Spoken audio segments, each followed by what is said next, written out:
Out here in the perimeter, there are no stars. Out here, we is stoned, immaculate. Hello and welcome. This is the C86 show.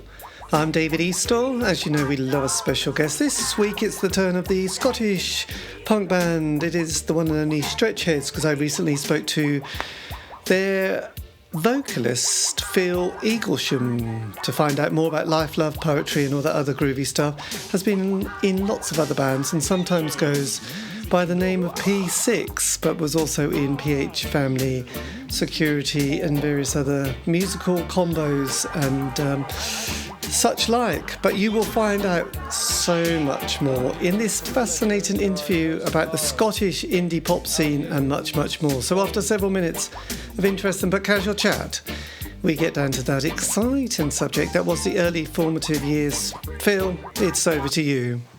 I'm 60 this year.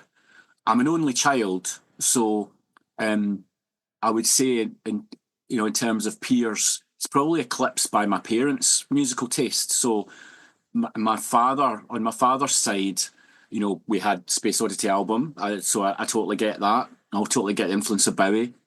Also, Captain Beefheart was pretty much pinnacle in our house. Both my mum and my dad really loved Beefheart and a bit of Frank Zappa. But when I was younger, probably stuff that really influenced me, I really liked Holst. I could listen to the Planet Suite all day. Yes. I really loved kind of science fiction. I really loved orchestral music. But we also had Wendy Carlos. We had switched on Bach in the house. We had Autobahn. So electronics probably were what really awakened me, I think, as well as the more kind of radical fringes of what was happening in rock in the 70s, in the 60s, 70s. Don't get me wrong, still loved the Beatles. We loved, my dad was Team Beatles, my mum was Team Stones. So there was always a lot of music in the house that I was kind of plundering and sampling. My mum told me that I was obsessed, not long after I could kind of walk, I was obsessed with Fire Brigade by The Move, which is a superb 7-inch single. Yeah.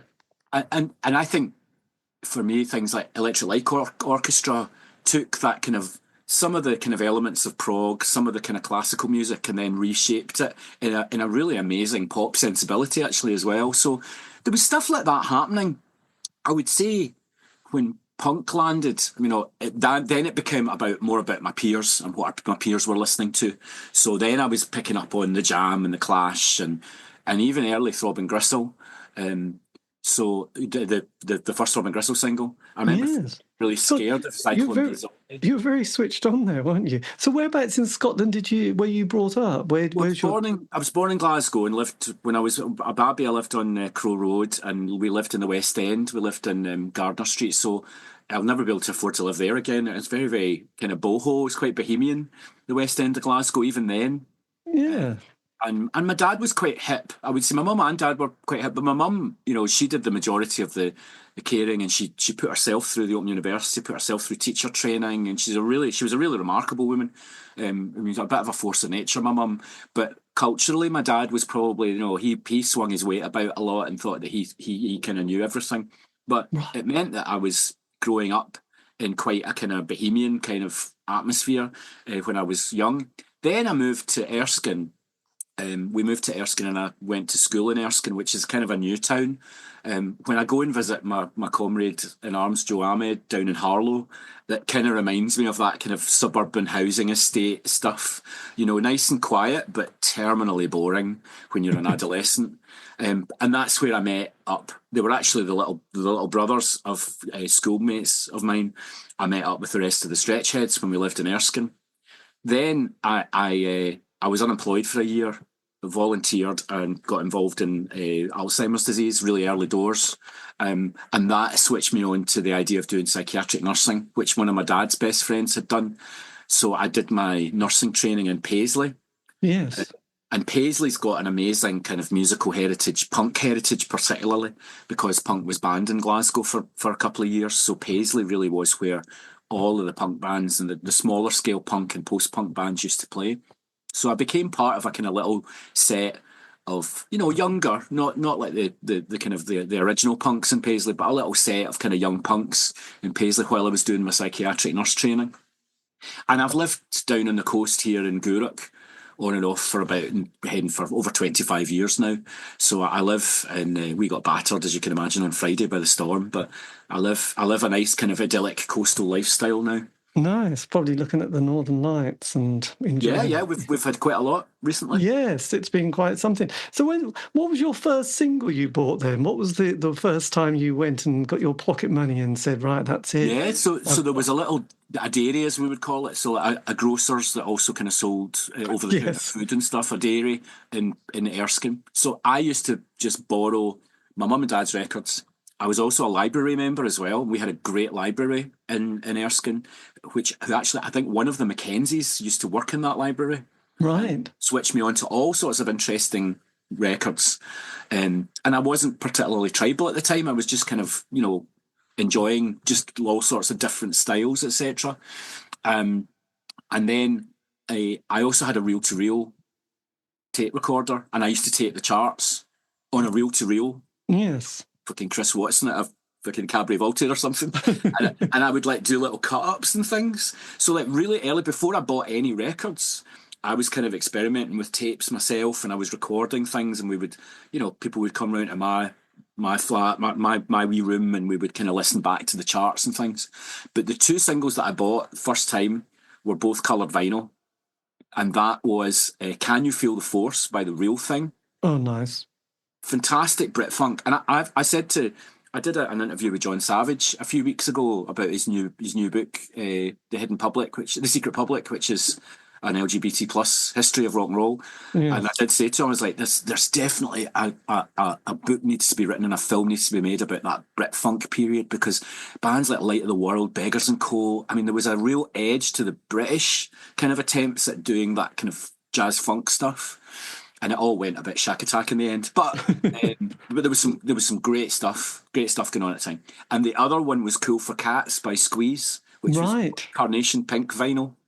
And I think not long after that, I bought the Scottish National Anthem, which for me is always going to be Into the Valley by the Skids on white vinyl. Classic, yes, God damn. So the coloured vinyl thing, really, the record companies were really pushing that in formats and coloured vinyl. And the first 12-inch single I bought was 1999 by Prince on 12-inch. It's not actually an extended mix, but the grooves are so fucking hard. It really blows your head off. It's such a tune. Yes, it's interesting, isn't it, when they didn't really sort of add much to a 12-inch from a 7. Especially the B-side. It was that kind of 78, 79 period, so it was post-punk, and it was pop music that really gripped me at first. I mean, I loved things like the Jam and the Clash, but they were in a kind of a whole suite of kind of pop music, stuff like the Stranglers. I mean, just glorious pop music, while it was badged as new wave or punk. And looking back at old, Top of the Pops and thinking about the charts at the time, it really was a kind of that glory period, that post-punk glory period where you had punk acts kind of suddenly being produced and creating at one edge stuff like Magazine, at the other edge stuff like Blondie that just absolutely belonged at the top of the charts. Yes, it's quite interesting when the record companies realised they had potential for a perfect 3-minute song, really, wasn't it? It was like, right, let's get a couple of producers that can give you a better sound or a commercial people edge. Like John Leckie and all of these great producers that came out of that period. Yes. So how come your parents were so switched on to people like Frank Zappa and Captain Beefheart? Because that was quite unusual. I never come across anybody whose parents had that kind. Although I did meet a woman whose first gig was the Beatles in '64, and she was 13. Her parents dropped her off and said, "Go and see the Beatles. You've been wanting to see them." So how come they were? What was their kind of world then to sort of have the time and the energy? Yeah, they were quite beatnik. I mean, there was always a lot of literature in the house. There was bits of Burroughs. There was the I Ching. There was, I remember Alexander Solzhenitsyn. Gulag Archipelago, so there was a real little library in my mum and dad's house, and it was my mum particularly that was really into literature probably more than music. And she was a primary school teacher, she became a learning support teacher. She was an incredible woman. She was very well read, and she likewise encouraged me to read both the traditional stuff like C.S. Lewis and Tolkien and stuff like that for kids and stuff like The Hobbit, but also I think they were quite left leaning politically. They were also quite open to all sorts of different cultures, but also, and I've described this to a few people. My father ended up in a meditation cult called the Self-Realization Fellowship. Now, they're not particularly oppressive, I would say. They're founded by a guru called Paramahansa Yogananda, and at one point my father was talking about us all going to Los Angeles and living in the mother house of this cult. Excellent. God, that's so. There was a lot of interesting literature, but there was also quite a lot of oppression, kind of psychological oppression through my father, and my father was very abusive at times, so to both me and my mother. So I always saw his membership of this cult and his affiliation with this kind of meditation cult really as just an extension of his psychopathy, and so it wasn't. I mean, it wasn't a blissful childhood, and yet the gift was that I grew up with a fascination for all sorts of cultures. I obviously joined, another major cult, which is called psychiatry. So I did my own, Yes. I swallowed that hook, line and sinker as well, and I mean, there's lots that's troubling about psychiatry and how it was founded and how it operates. But, at the same time, my mum and dad were really into, I think my dad maybe met Ronnie Lang, R.D. Lang. So Yes. the anti-psychiatry stuff was around in the 70s as well. So I would say very, very cultured, and a couple of really cultured, hip people, really well read. But at the time as well, it was difficult to step out of that shadow and establish myself as what I liked and what I wanted to get into. And there was the escapism of pop music, and there was my love of pop music.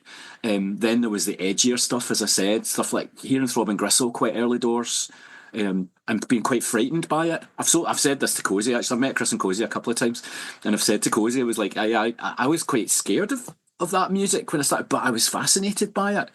And then even through my own involvement in music, which is, it's fairly left field, but it's traditional instruments in many cases. Even in the synth project that I do with my friend Joe, most of the bands that I've done, it's fairly kind of traditional stuff, really. But my love is industrial music. My love is electronic and industrial music, and some of that is a bit, even by my own admission, I've been a bit of an edgelord in my day, but it's a culture. It's an interesting kind of sub-community and culture that I still feel quite strongly to be part of. Yes. Did you, when you were watching Top of the Pops, did people like Alex Harvey go onto your radar and you went, blimey, that's a bit... My mum loved Alex Harvey. I had a huge crush. Everyone had a crush on Alex Harvey. I always say, I describe, when I do my walking tours and I describe Harvey, I always say, you didn't know whether you wanted to sleep with him or run to the hills screaming, because he had this malevolence about him, but also a really beautiful man, a really, really sexy, beautiful, quite threatening man, but also that little edge of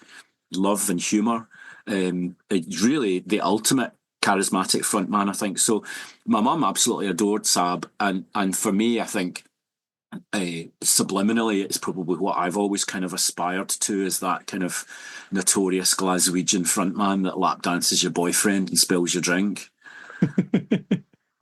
Excellent imagery there. God, it's funny. It's strange though, because I've been doing these interviews for ages, and one of the things I've had a little bit of a fondness for is those childhood bands that obviously they were there in the top 10, top 5 probably, that also shaped me, like the Rubettes, Shawaddy Waddy, and also Middle of the Road. I did an interview with 2 of the members of them the other month, and it was just kind of quite emotional because I thought, God, I watched you on Top of the Pops, and fantastic. and you were there with this classic song that was just, you know, in the Yep. top charts. And, you know, the life story of somebody, again, is always kind of interesting. That's filled with, you know, hope and ambition and hard work. And then, you know, the music industry doesn't give you a penny and then it all goes wrong. You know, and it's an amazing struggle, really, music, isn't it? There's nothing... It's quite archetypal. It's a lovely. I mean, and also, you know, I do my walking tours and stuff, and you know, there's no shade on my tour.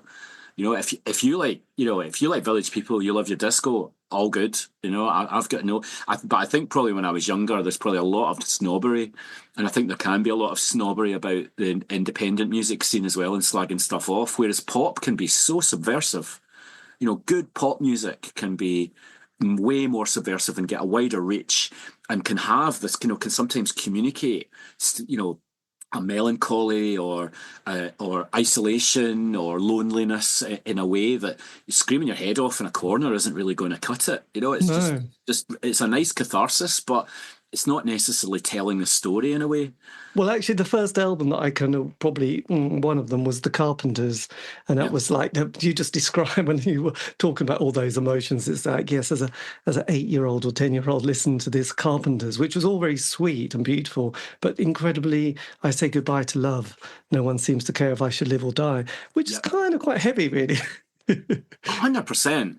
I mean, I'm drinking out of my Yes mug, you know, because I'm not ashamed to have been a bit of a progger in my day, and I loved all the prog rock, but really a lot of what it was communicating was just virtuosity and pomposity. Really, it was just, you know, it was lovely, but it couldn't cut through and really touch you like something like the Carpenters or ABBA.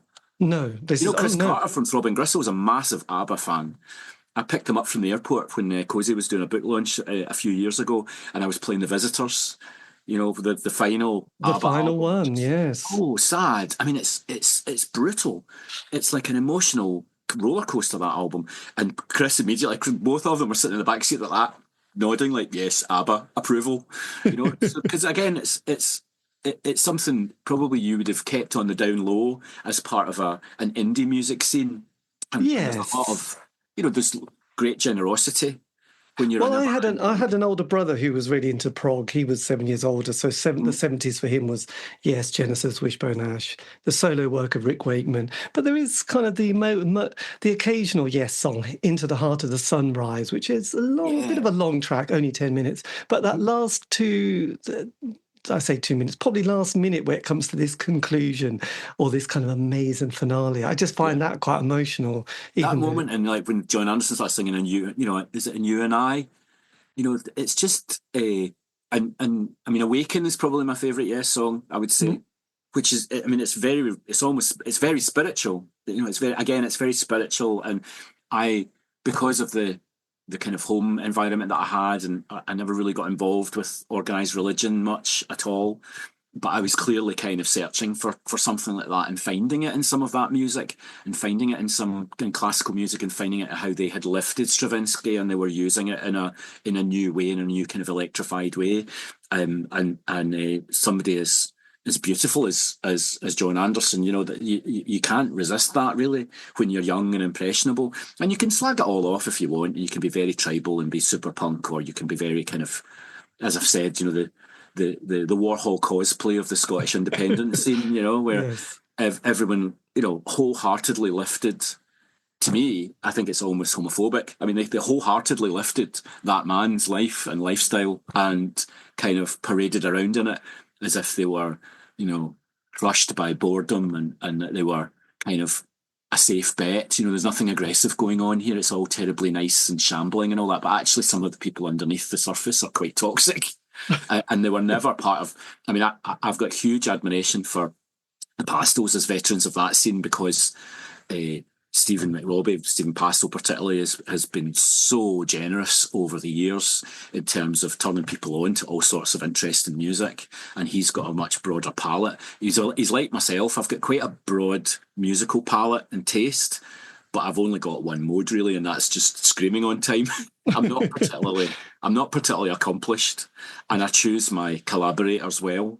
Yes, but an awful lot of that other nostalgia that's going on. I mean, it's just box set culture now, and it's, in a way, it's nice for people that never got paid back in the day. I'm 100% behind people doing reissues and getting back out there, and the the love that people have for some of that music, as you said, because of their age or because of the time that it was. Because the 80s were very turbulent politically. They were quite scary times, very scary times. Yes, well, just going to the planets, because I remember there's a great series on, which is probably quite old now, the classic album series, and there was one on Black Sabbath, and I can't remember which member, but there was a song that they did on one of their first albums, which was lifted. He'd been playing the whole, the planets, one of them, and was just playing it, and then from there a song kind of developed. And I always find that kind of interesting, that something quite different to what you would imagine.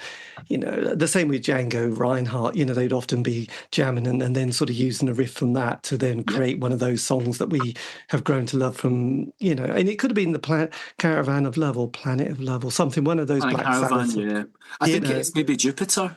It's taken from The Bringer of War or something. But if you ever get a chance, that one on Black Sabbath, the classic album series, is just brilliant. And then you just keep hearing. You then have to go back and really listen to the album, because these guys were sort of listening to the most kind of things which were quite unlike. Well, also going to sleep at night hearing a drop hammer in the distance, just the constant that would help. industrial pounding that's going on in that part of the world, which Cabaret Voltaire obviously talk a lot about, or many of the kind of Sheffield bands that I love, they talk about growing up in that kind of environment. But I love what you said there about almost kind of reframing and taking the influence without ripping it off, but just putting it in a totally different context. Because in the Stretchheads, I loved bands like No Means No, and there was and the X, and there was some really, really interesting, quite jazzy, strange punk music happening at the time. But Richie and I, particularly the drummer, we were obsessed with Nate Sareb. We were obsessed with Belgian New Beat. Front 242, The Lords of Acid. There's a fantastic documentary called This Is Belgium. Did Liebark, was that on your radar at that stage? There's a picture of me standing on top of a rock, and I had literally had like a kind of flat top, a hunting jacket, like a kind of some kind of I suppose it's kind of a barber kind of jacket, and jodhpurs, and just absolutely obsessed with Laibach, and turning everybody on to that at the time.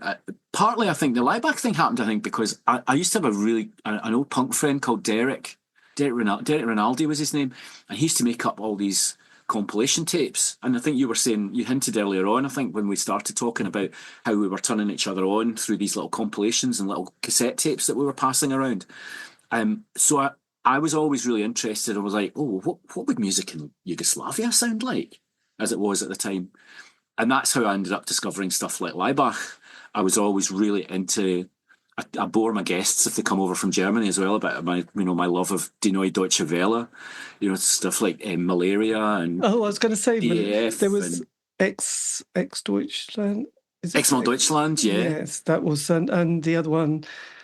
It's the one with Blitzer in the. Yeah, Einschloss Neubauten. Yes, was that all on your radar as well? Absolutely, loved Neubauten. I picked up that first Mute compilation for 99p in a record shop in Paisley. That Strategies Against Architecture, which I think Jim Fetus had some kind of hand in compiling for Daniel Miller. And I always loved the fact that Erasure was basically funding and subsidising Neubauten and Diamanda Galas. Yes, that's a lovely a lovely story, isn't it? Well, Mute were untouchable. What a roster! I mean, the big indie labels, Mute, and obviously we got associated through Blast First laterally. The 4AD again, just an amazing canon of work. Absolutely. Did you come? Have you come into? Has Rima come into your consciousness? Yeah, I've met Gary in person now. We used to chat online sometimes, and so Gary Asquith's a legend, lovely guy. And I went to the screening of the documentary in London. Right, and it's not come up to Scotland yet. But I contacted the director. I managed to get hold of a Blu-ray of it. There's an extended cut.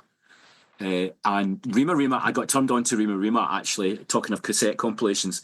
My second major girlfriend, she made me up a little tape. I've still got it. And it had, I recall it distinctly, it had Brigade by Clock DVA, which is off a little 7-inch compilation. It had Alienation by Crisis, and it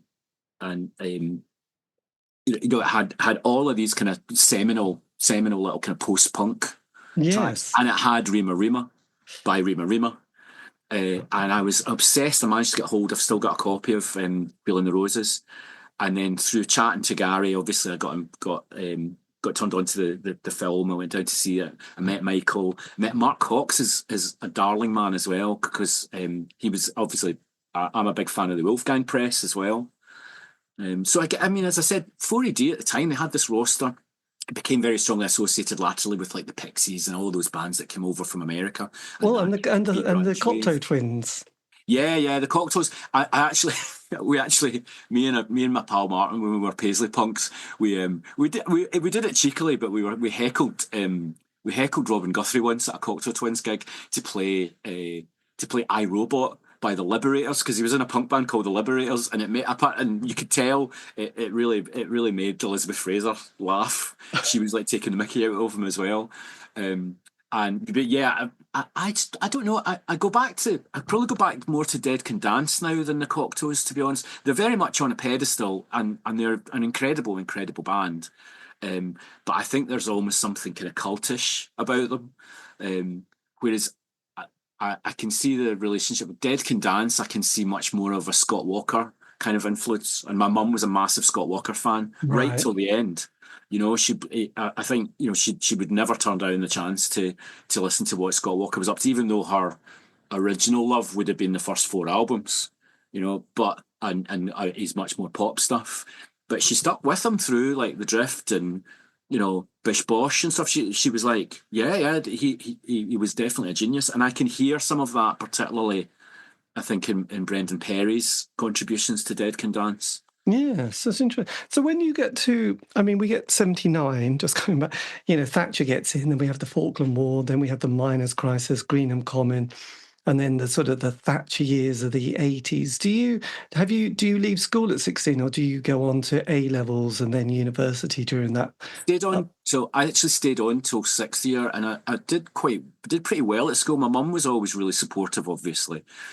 So I left with 5 hires and 7 O grades, as we would call them. So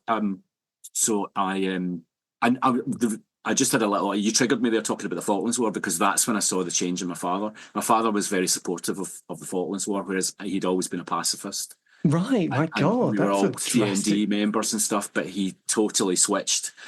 Post Thatcher, it was really interesting. He got quite jingoistic and actually started getting quite right wing, which in a way was a gift, because it meant I could distance myself from him politically. Whereas my mum was always, she was a trade unionist and remained very true to that. So that period is quite tumultuous. I think, as you say, definitely is quite a frightening kind of series of years. But I graduated. I left school and I went to what's now a university. It was a college. Went to Paisley College, and I absolutely bombed, because I became a fully fledged goth. Right, there you go. I always blame the quality of the Lebanese blonde hash at the time as well. It had that lovely polleny kind of flavour to it. So I just started smoking hash. I started hanging out. I had a great girlfriend at the time who I still love to bits. Laura, we're still really close. And I just backcombed my hair and wore bits of makeup and as many bangles as I could get hold of. And I just dropped out and became an absolute goth for about a year. So I was invited not to return by the college. Blimey. Stumbled around for about a year on, as I said, I was unemployed, on benefits. You had to sign on every couple of weeks. Yes, you could live the life of a bohemian on the dole then. And easy. Have you read Juggs's book of his experience in Primal Scream? No. He self-published it, and it's not. I have to say, it's quite obviously self-published, because it could have done with a wee edit maybe, but he describes living on Byres Road in the West End of Glasgow on the Dole, that you could get great second-hand clothing. You could raid the charity shops, and I've still got a copy of Tim Page's book of Vietnam War photographs that I got for £1 in a charity shop. Which book was this one from Primal Scream? Which member? I can't remember I'd need to check the name. It's not the tambourine player. Yeah, he is the tambourine player, absolutely. He's the. Oh yeah, so I have got a PDF of that somewhere. Oh, I thought it really captured that. Another book, if you love that sort of thing, Luke Haynes from The Alters, he's done one called Freaks Out, and he describes the unemployment benefit and job seekers allowance and enterprise allowance schemes brilliantly, and not working has been something that one should strive to do, which I think I haven't got it in front of me, but it's a really good book, and he does describe that so period beautifully. Not to work. I mean, a lot of people I know, and there's a great scene in Glasgow. There's great DIY stuff, cassette bands as I've called them, and just lots of really interesting, mad music going on. But everybody's got to have like 2 or 3 jobs because the cost of living's horrendous. Whereas we could, it was tough times politically, but you had the luxury of being able to. Were you aware of things like the Hellfire? Were you aware of the Hellfire Club? Was that in? No. And that's an interesting kind of. We cover it as part of our walking tour, the music walking tour that we do in Glasgow, and that's an interesting period. I think that set were slightly older than us, so by the time the Stretchheads got together, I think Hellfire Club was kind of over. Right. So anybody that was kind of 2 or 3 years older than us, they maybe had the advantage and the opportunity to tap into stuff like that. What was still happening for us, we used to use a horrible place in Paisley called Sunset Studios, because we were all still kind of living in Erskine, or I was living in Paisley because I started my psychiatric nursing after I did a year on the Dole, and that I just fitted it around my shifts. So I was kind of full time working in a psychiatric hospital, and then if we had time off, we could kind of go away and do a few gigs. Yeah, I just felt a wee bit guilty. The guys had to kind of work around my schedule. The rest of them were all either in the Dole or they had little jobs. Then eventually, a couple of them got a job in a record shop as well. So in that kind of period, Hellfire Club is probably more associated with. I think there's some great bands recorded there, but I always cite it as stuff like the Bluebells and Orange Juice, and those people were always 2 or 3 years older than us. I mean, they were probably peers with like. Had you met Alan Horn at this stage? No, I never met Alan, and to be honest, by the time we started getting, so we got together. I mean, I left school in '85, started my nurse training in '86, after a year on the Dole. I think we started the Stretchheads in 80s, towards the end of 86, 87. So by then, all of that stuff was gone. Yes. It had moved on into the big Gold Dream stuff. It had moved on into people signing major record labels, and Love and Money and all of that kind of new, shiny, blue-eyed soul kind of bollocks that ended up as Wet, Wet, Wet. I mean, I used to have the first Wet, Wet, Wet release, which was a 7-inch single. They did a split single with Moroccan Cocoa and a fanzine that came out of Clydebank across the river. I wish I'd still had it, but I think I trashed it because I was so offended by it. On Simple Minds, Don't You Forget About Me, were you a fan until that moment? Yeah, I mean, I think that there is a certain snobbery, I think, in being able to say that I really loved them until they did this, and they became successful, and actually paid back the 58 grand in debt that they were in by the time they signed to Virgin Records. So I mean, reading that recent Graham Thompson, I think is the author, that recent Simple Minds book, there was real nostalgia because they were very much the people's band. I mean, I loved Simple Minds. I still to this day think they're a phenomenal live band. I just kind of gave up. I saw them doing New Gold Dream tour. I saw them at Tiffany's, and they didn't really put a foot wrong for about 5 years, that band. And then, just musically, it wasn't really gonna touch it. All just got so kind of polished. And I think they led the way in some regards, in this Scottish kind of sensibility. And I always say that as Scots, we have this kind of blind faith and kind of hopeless optimism that everybody's got, an innate talent, which we grow up with. But I think some of that stuff, just on reflection, as I said, I mean, no one really needs a box set of that stuff. You know, there were so many more interesting bands happening, you know, that were part of, you know, I cite the Splash One Club certainly as seminal in terms of drawing in stuff that was happening on Ron Johnson records, you know, bands like Bogshed. You know, there was some really interesting, I think, quite Beefheart informed kind of stuff, and that's why it chimed with me, because I'd grown up with some of that music. And they were drawn into Glasgow at a time when, you know, people were, you know, spending tens of thousands of pounds in Savas studio just rehearsing this, you know, the next pop shiny kind of product. Well, I have to say, I blame, and I love, and I've met Green, but I blame Scritti Politti for some of this. I think Scritti Politti set the, you know, and Wet Wet Wet are obviously named after a Scritti Politti song. You know, they're named as having it as a line from Having and Holding, I think, yes. from songs to remember. And the idea that you could maintain your integrity as an indie band while working with a major label and, you know, all this kind of production. Now, Scritti Politti actually did that very, very well, but I think that kind of set the tone for an awful lot of Scottish bands to think, oh, well, we're going to write all these beautiful kind of pop classics, and we're going to kind of maintain our integrity. And I was like, what? Why are you doing that? There's so much interesting stuff you could be doing with that, you know, with that kind of leverage. I would say it's quite a tribal period. So that book that Grant's written about the, you know, the Soup Dragons and all of that kind of stuff. Don't get me wrong. I mean, I know some of those people. There's some really lovely people that were part of that whole set. But the idea that you're sitting in suburban kind of Bells Hill and, you know, you're experiencing hardship, like, fuck off. You're like, you know, pretty bourgeois to begin with, and then you couldn't wait to sign a major record label, and you know, you couldn't wait to kind of, you know, I don't know, just sign up with a. You know, you mentioned bands getting ripped off, people getting ripped off, but it's like, but you knew what you were getting into. You couldn't wait to pull the rope ladder up. And at the same time, there was a musicians collective in Edinburgh, and Edinburgh was really where it was at. I've said this to Grant a few times. Davy Miller from Finny Tribe and I are friends as well. Interestingly, we both ended up working in homelessness. But Edinburgh had a great, weird little scene. They had a couple of studios that you could access cheaply, like Finiflex and Chamber Studios.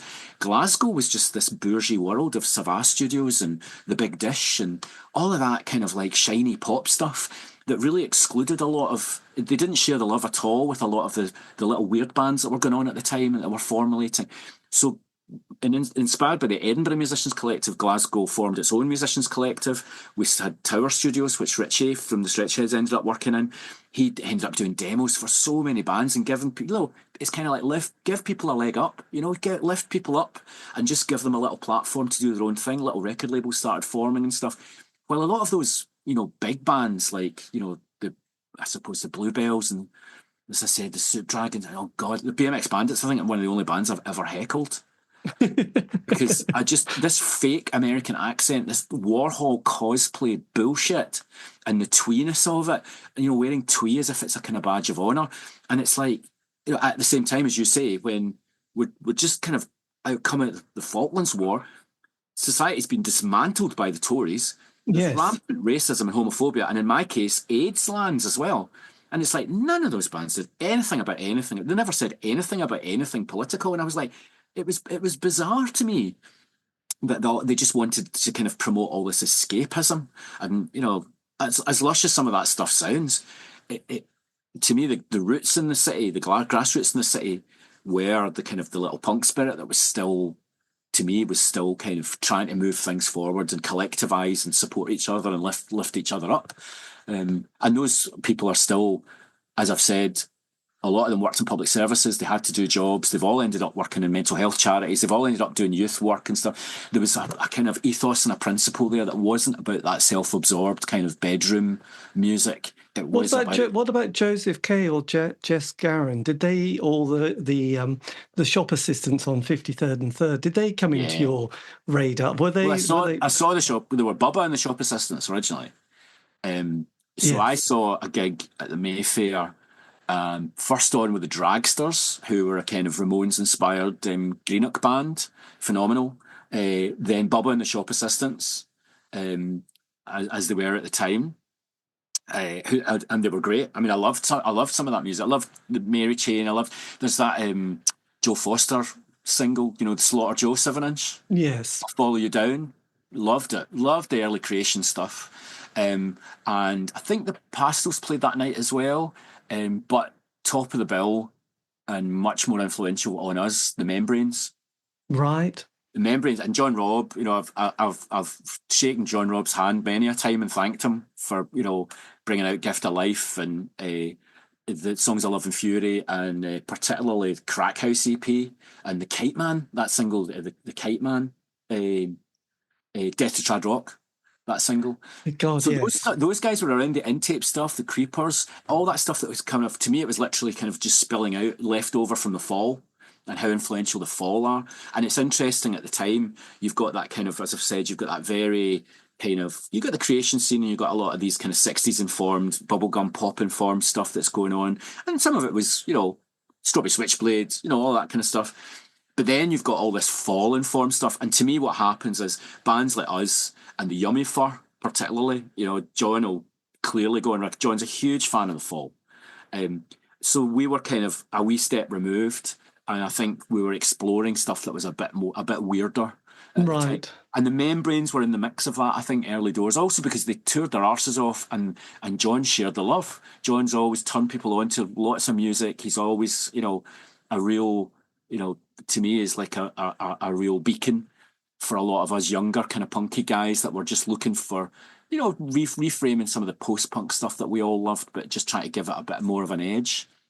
Yes, it's quite interesting because you mentioned, I think, Bogshed, but there was like Stump, there was Big Flame. They were definitely bands who were doing, a few singles, one album. Big Flame they were just incredible. And so we managed to, through the Splash Club, we managed to see quite a lot of those bands. And then the Mackenzies were our kind of local version, very informed by the pop group. I thought always sounded like the pop group.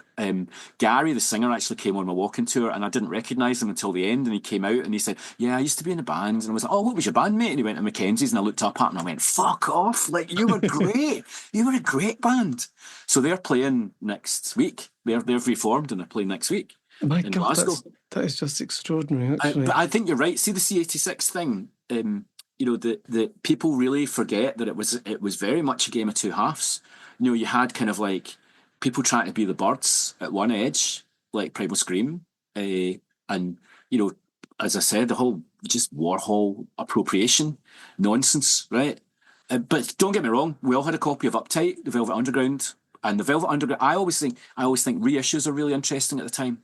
So the Velvet Underground stuff gets reissued, the Doors stuff gets reissued as well. Doors a huge influence on the Liverpool punk scene. And you start to see documentaries coming out. So there was a documentary about the Velvet Underground. Suddenly you could see what the Velvet Underground looked like. They weren't just a frightening band that you played their music. You could actually see, and in some cases kind of copy a lot of that stuff. So I think that was a big influence on that side of the C86 coin. The other side is very much informed by The Fall. It's very much informed by Captain Beefheart. It's very much informed by stuff that was going on in American hardcore, like the Minutemen. So it's an interesting kind of schism, and it's unfortunate to me that what's celebrated is the stuff that sold and the stuff that all got major record backing, like Primal Scream, when at the time Big Bogshed didn't put a foot wrong. I mean, they used to have a Punch and Judy kind of puppet show. That was their support act. I mean, they're just incredible end of the pier, beautiful Northern English, kind of melancholic and also quite cheeky kind of stuff. But they could play like fuck. They're an incredible band live. Big Flame were just untouchable. They were just they just wiped the floor with everybody. Stump again. I mean, sad loss, but again, very Beefheart informed, very strange, weird, and also you could tell they were also into like stuff like Henry Cow and all that kind of weird British stuff that sat in parallel with prog rock. So it was really, we were really lucky in a way, a bit like I've said about Mute Records and us ending up on Blast First Records. That was what was paying for things, was stuff like the Pastels and Primal Scream, and these are all the big bands that are now everybody kind of cites. But the Trojan horse was that those guys were really switched on, and they were bringing up stuff from England, like they were bringing the X over from Holland. They were bringing stuff like the Ron Johnson bands up and giving them gigs. I saw James in a venue with about 50 people just when they Wow. started out, when they were still, I think it was still in Factory Records at the time. I guess that was that Hymn to a Village they were on. Yeah, that era. So what type? That was Victor Proctor's, wasn't it? That Yeah. book. Yeah, he wrote a great Burroughs biography as well. Yes, I did an interview with him, and he had a very funny story. So I thought about it today because I went to the Sainsbury Centre and there was some pictures by William Burroughs, and I remember because he invited in Burroughs, Andy Warhol, Mick Jagger, and possibly someone else for a tea evening meal, but he didn't have any money, so there was no food. So he has to go to the garage and gets a bit of bread, and there is just a few photographs, and they all look really uncomfortable. And I guess unless you know that backstory, you just think, God, this is amazing. What an amazing guest. That would have been brilliant. But he said, no, it's really uncomfortable. I didn't know. I thought, could you imagine inviting those three, as well as possibly a few others round, and think, I'm really sorry, I've got no money, I've got no food. Just entertain yourselves, Warhol, Mick Jagger and Burroughs. It's a great picture. Just have a look at it. It does. I'll look out for it. I mean, but again, I think these are the little cultural wheels turn because people. I mean, I got really into Burroughs. As I said, The Librarian in Erskine. There was plenty of William Burroughs books, and Burroughs felt like mine. I think my mum and dad knew about Burroughs, but it felt I got really heavily into Burroughs, and again there was that overlap with the industrial culture. It's very influential on people like Cabaret Voltaire and Throbbing Gristle as well, obviously. Yes, absolutely. So as the 80s was progressing, I mean, for me, there was that 5-year period with the Smiths, 83 to 87. But you would have been probably been able to. You mentioned Wet, Wet, Wet. There was also Deacon Blue, Simple Minds going global. There was. I got no beef with Deacon Blue now, but I was at school with Dougie Vipon, so I fucking hated that band. And I didn't realise Ricky Ross was so much older than the rest of them. Actually, Ricky Ross he sang last night at a Burns thing on the telly. He's 67, so he's like nearly 8 years older than me. Strange. I saw them supporting the Communards at the UEA once when they were just in the corner, and I thought Raintown was just about to appear. So yes,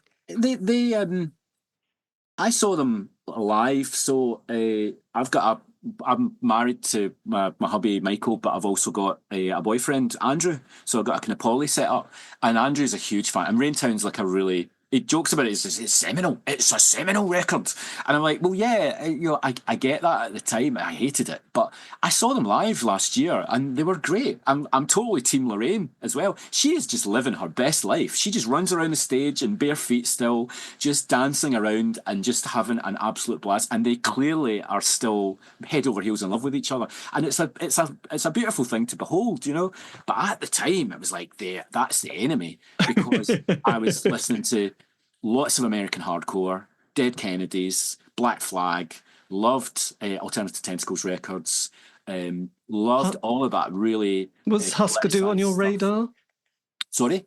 Husker Du, were they on your radar? Oh, absolutely. Zen Arcade is still a phenomenal record. But again, they signed to a major record label, didn't they? And it's one of those things of like, oh yeah, I liked them until they signed to Warner Brothers. And well, that was, and then they split up. Cloth and Ashes. They're supposed to live in a van for the rest of their life, Yes. So it is interesting when those bands kind of started to break through, because it's interesting you mentioned the Huskers, because we had a huge love for the Minutemen. Everybody loves the Minutemen now, but they were quite niche at the time. Incredible band. And SST Records is problematic as Greg Ginn can be in terms of how he dealt with people and money, etc. But again, a really interesting roster of stuff. That and Homestead Records, of stuff coming over the Atlantic.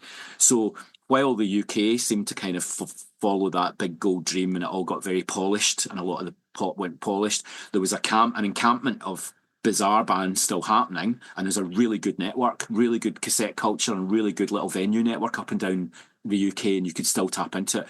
We were happening.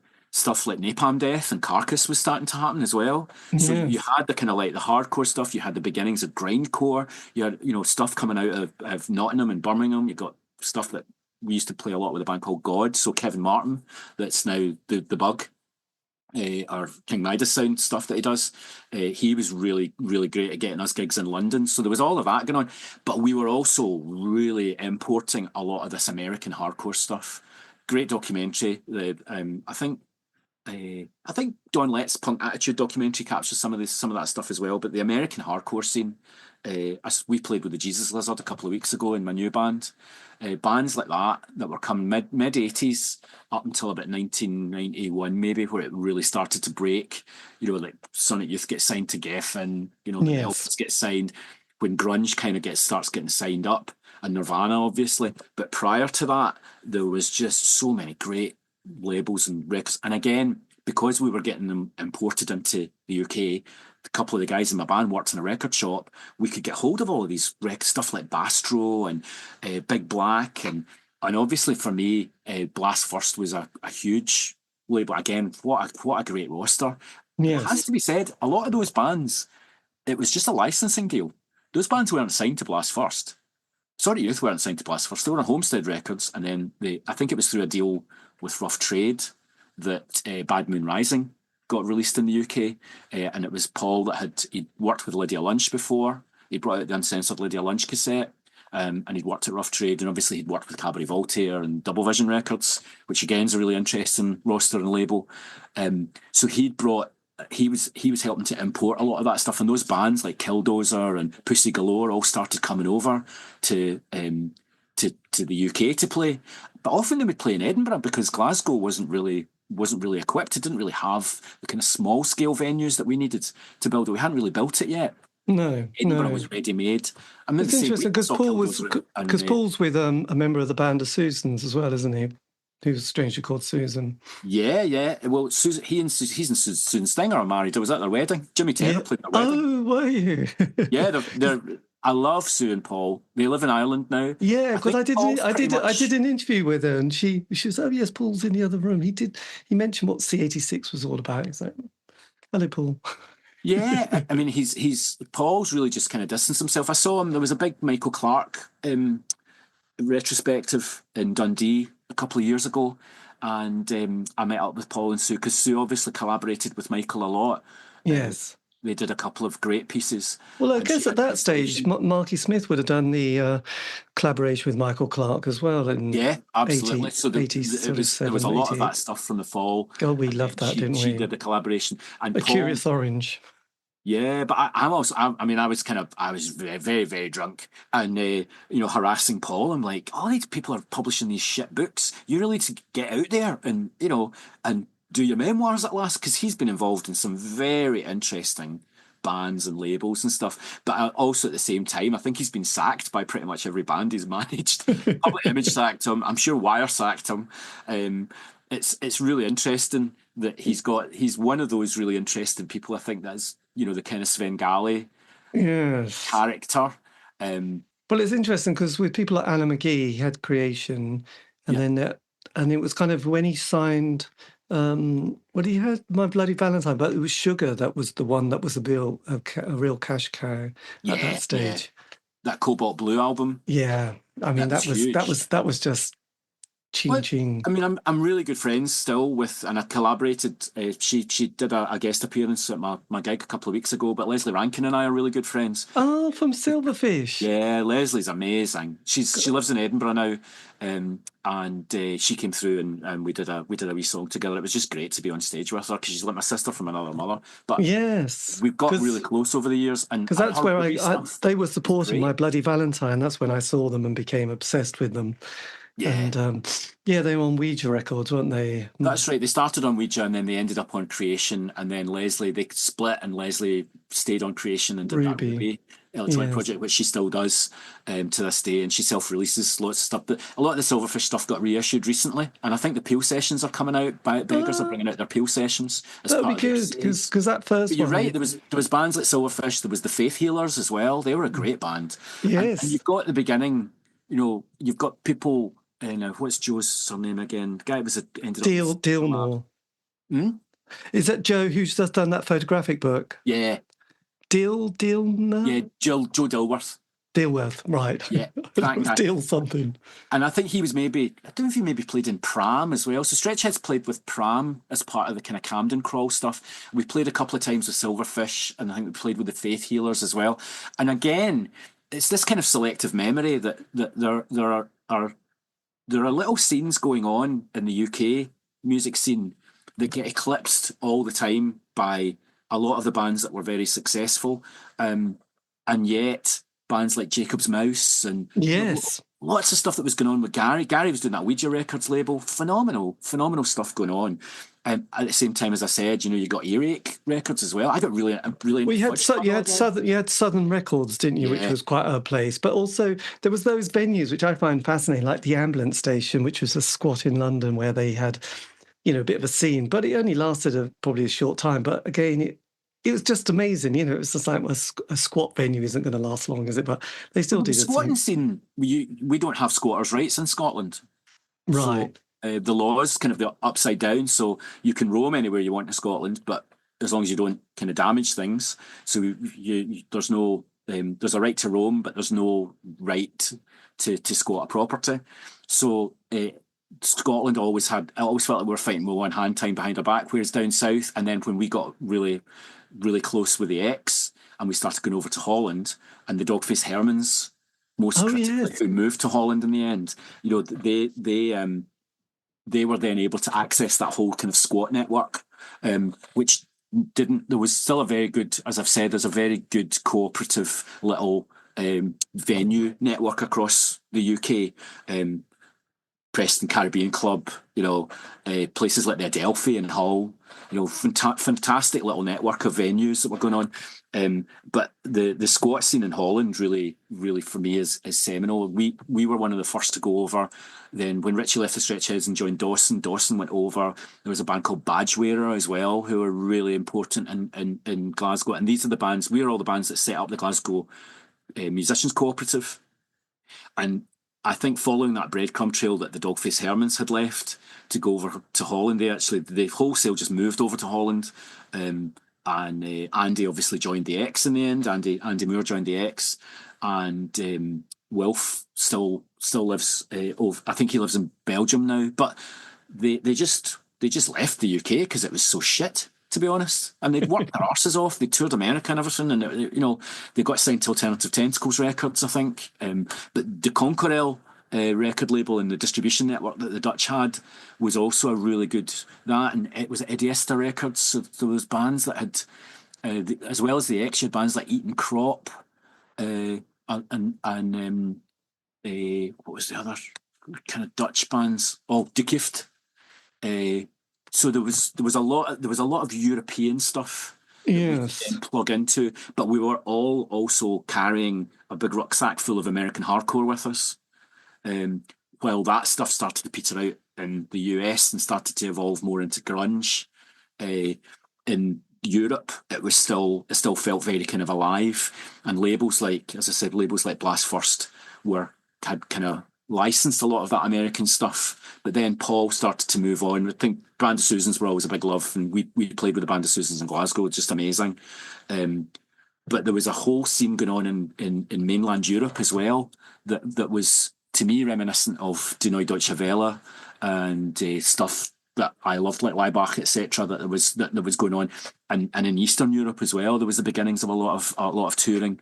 I suppose you had, and the Young Gods were there as well, weren't they? At one stage. Yeah, they were in Switzerland. They were Zurich. Yes, there was some fascinating stuff actually. Yeah, Switzerland's a really interesting one because there's so many great Swiss bands, but none of them sound like each other.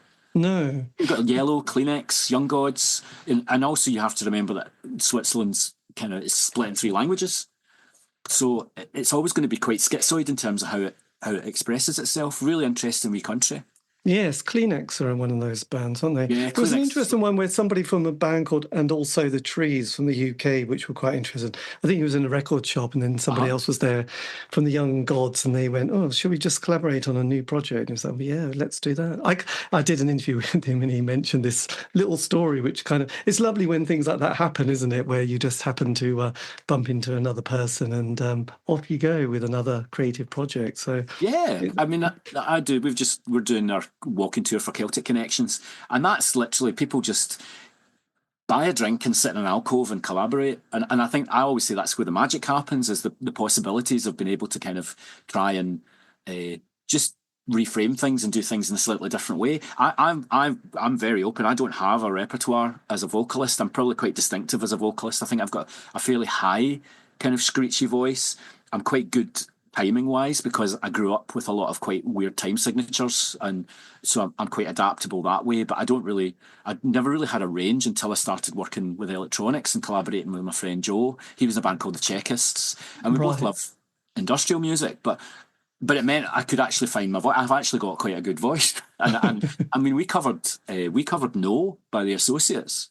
You know, I dared to cover the holy icon that is Billy Mackenzie, and I kind of got away with it. So I know that I've got reasonable pipes, but in terms of my kind of my repertoire, I need collaborators. I need people that have got different ideas to kind of bounce off. So I was never the biggest doom metal fan in the world, but I really love the band I'm doing just now with Johnny Dock from the Twilight Sad, and Dom from Mogwai, and Martin from Areogram.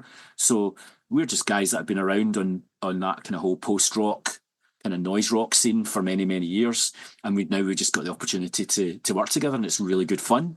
God, that's amazing. Yes, I know. Poor Alan Rankin. I felt very sad that he passed away recently. Yeah, I mean, Alan, I always felt there was always a wee touch of tragedy about Alan. I think way back he was almost a bit embittered about the whole thing with the fallout with the Associates, but then he got into teaching, and him and what's his name for the Bluebells? Is it Ken McCluskey for the Bluebells? They used to teach together, and they covered Bell and Sebastian. So that Electric Honey Records thing. He did amazing. He's such a talented guy. Great producer. Yes, God, he's so nice, but so sad as well. So how do the Stretchheads? So what's the kind of how do you suddenly go from being a fan to being in a band? How does this develop at this stage? I think that Membranes gig was pretty seminal for all of us. We were all there. Kofi Sid was still drumming for them, I think, and Fat Mark, who became the front man of the Dandelion Adventure. He was just throwing milk churns around the room.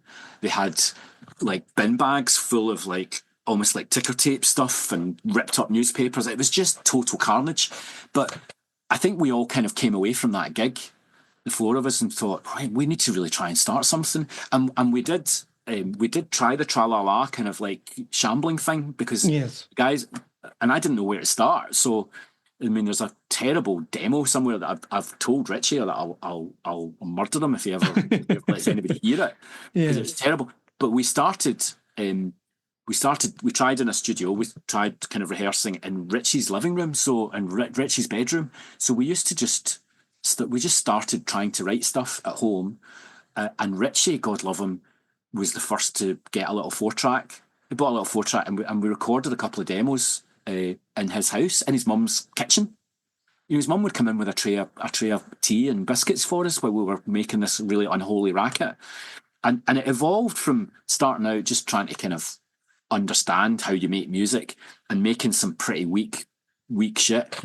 But there was one thing. We did one gig in our original name, which was Spongy, which is sponge, but basically with an apostrophe. And we were terrible. I thought we were appalling. But we had this one jam at the end of the set called Bible John, named after a serial killer. Right.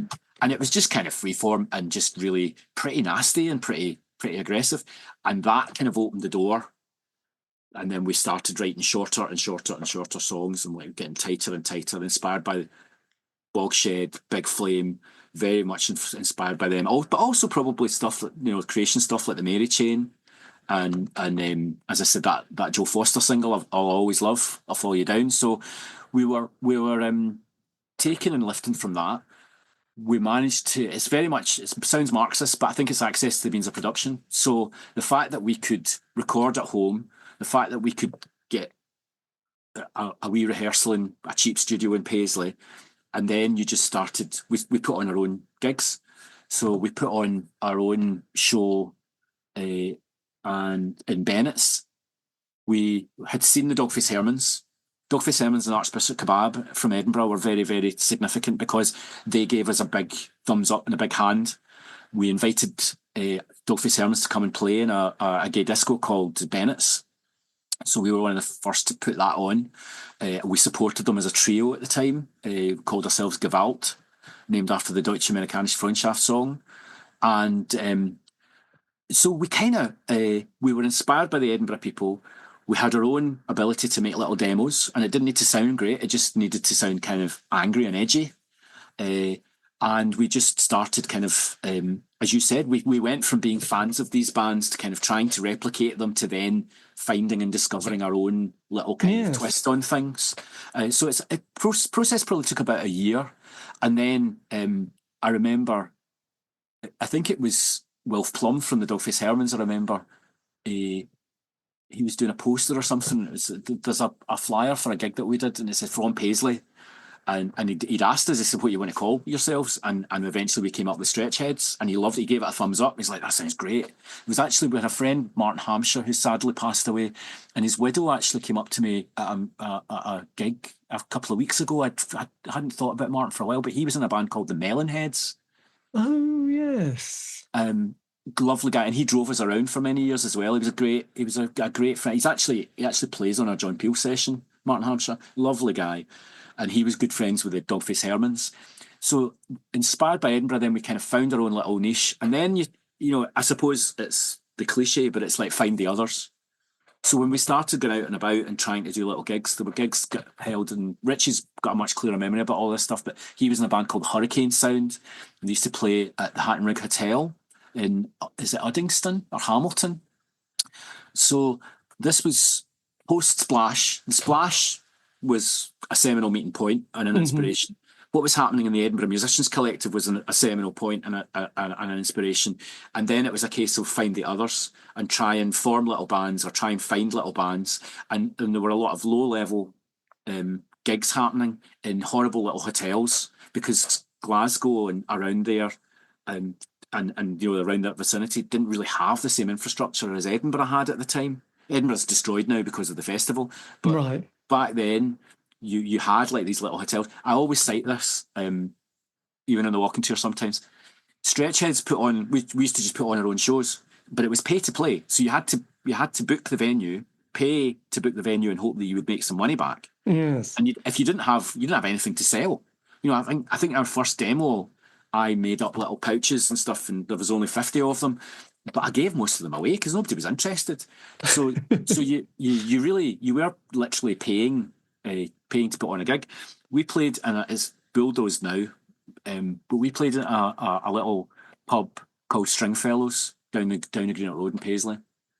We enjoyed doing the gig, but the guy that ran that was the paymaster general for the Ulster Volunteer Force. Like, so he was linked to a paramilitary terrorist organisation now. They're prescribed terrorist organisation, and he was the paymaster. So he was like the fundraiser, and obviously probably very heavily involved with the Orange Order as well. And he was a paedophile. Oh my God! That is the quality of the kind of people that you had to deal with to put on your own shows in the 80s. When people moan now about not having the correct, you know, I don't know, the price of beer in some of the kind of vegan venues and the whole establishment that we have in Glasgow now, which was founded by the Vegan Action Group, and it was founded by hunt saboteurs mainly. You know, a lot of punks that were involved in the hunt sabbing world.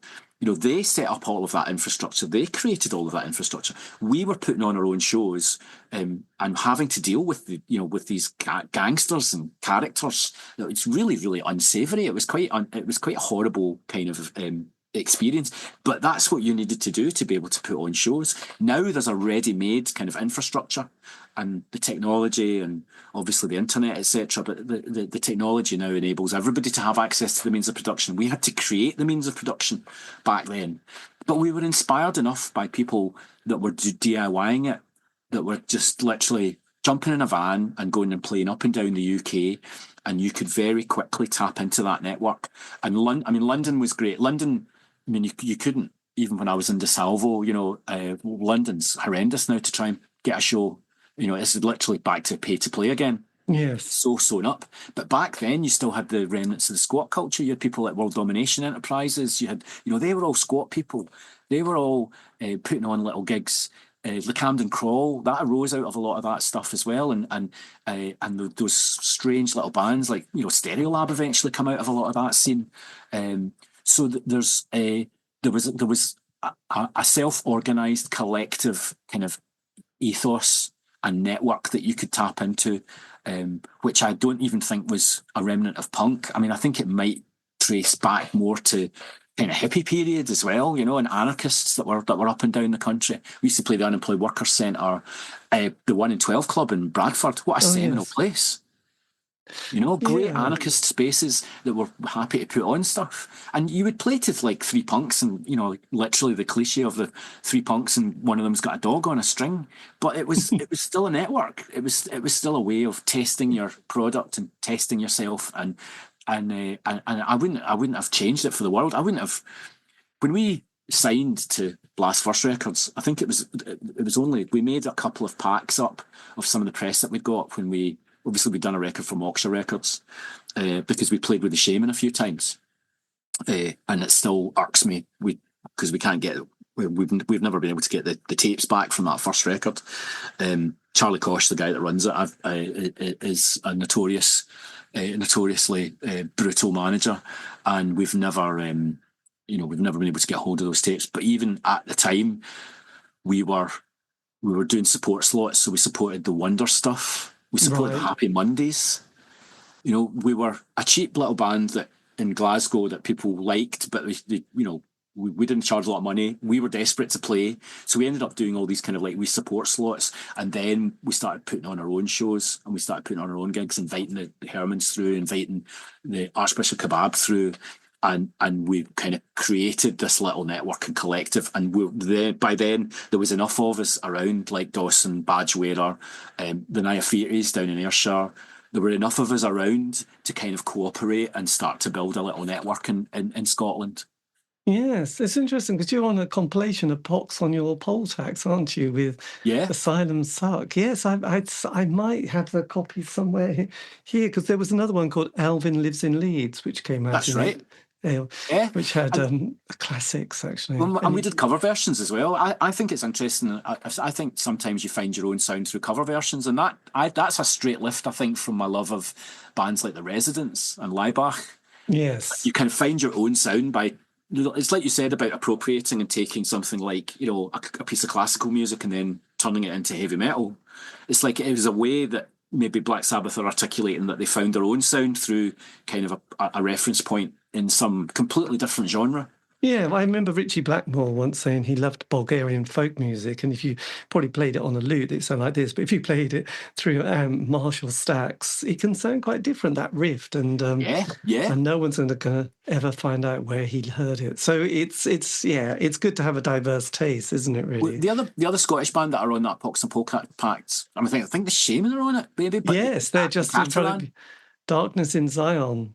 Yeah. I mean, the Shamen went from being very jangly and very, Christopher Mayhew Says, and very kind of psychedelic and seminal, kind of typical Scottish indie kind of 60s informed band. And as soon as they started to embrace the technology, they changed. Yes. And even the couple of times we played with the Shamen, about a year apart, they went full acid house. And Will Sinnott, who had been in Edith and the Ladies, one of the few kind of proto-punk bands in Glasgow during the ban, he was probably the political edge. I mean, Will Sinnott was interviewing the Stretchheads for his fanzine while Move Any Mountain was climbing the charts. That to me is a measure of the man. That he was indie right to the end, and he was very deeply committed and quite political, and they loved sticking two fingers up to religious groups, and Jesus Loves America was like a huge scandal, but they fed on all of that, and that inspired us. It inspired us as well to kind of not give a fuck, really, and to try and wind people up and be quite. I have to say though, I mean, full disclosure, I was pretty obnoxious. In a way, it was interesting. I think a band like Mogwai and somebody like Stuart Braithwaite, I mean, I see an awful lot of myself in that maybe as well. They started off, I mean, our first single was called Bros Ar Pish, and there's a tiny little excerpt of an interview in Smash Hits where the Goss brothers are told, there's a Scottish band and they've brought out a record called Bros Ar Pish, and only Craig, who is the kind of mysterious third member of Bros, he gets it, because I think he had Scottish family, so he's the only one that kind of gets it and understood what pish meant. So we were definitely trying to be kind of provocative, and I think when you're young like that, I mean, I would have been 19, 20, I wasn't an adolescent, but I was probably acting like one and being quite bratish and quite obnoxious because at the time we just knew that was a way of getting press. You know, it was a way of kind of generating a bit of interest. So we had this kind of press pack, and we only sent out a couple, I think, ever.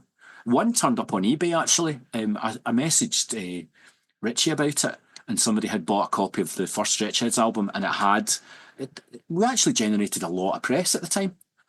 People like Joe Dilworth, as I said, were around. Daly Fadeli, who passed away yes. this year, you know, great writer. I remember him. He was a big champion of the Swans as well.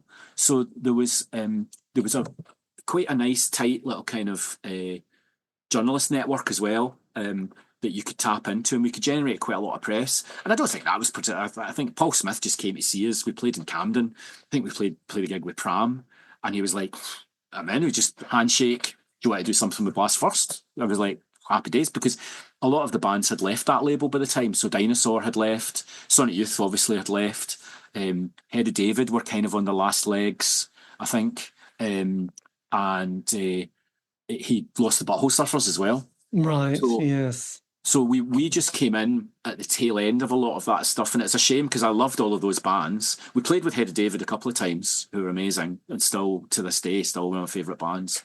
But we were kind of part of a clutch of bands that came in at the tail end, and he was kind of eventually, obviously, in terms of Blast First records, it runs aground because we can't really afford to sustain it in the same way.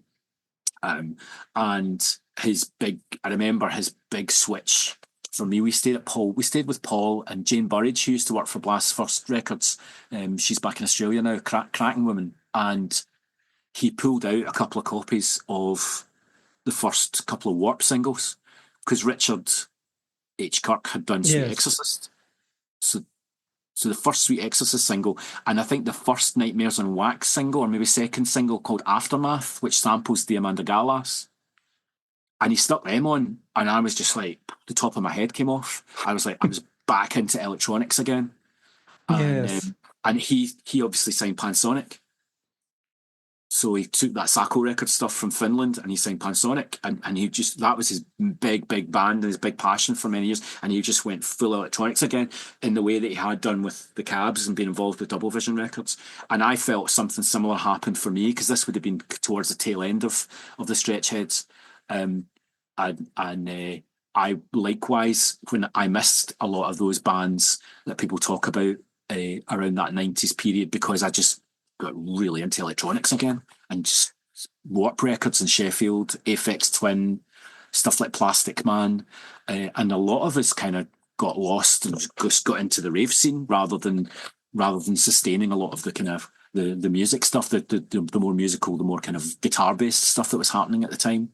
Yeah, it was interesting because you had I know, being obsessed with John Peel, there was a guy called Gerald that came out. I mean, obviously John Peel played a lot of early hip hop, which was those street sounds compilations, but a guy called Gerald, then 808 State, and then I remember him playing the Orb, and then there was this kind of real movement, wasn't there? And Ecstasy came along because a lot of those indie bands like the Soup Dragons and and Primal Scream and then Stone Roses and Happy Mondays, they all sort of consumed the love of ecstasy and of some description, and that kind of changed the sound. But then it came into that 90s, and then the Britpop started to happen, and then you obviously had Nevermind. So how was it kind of musically?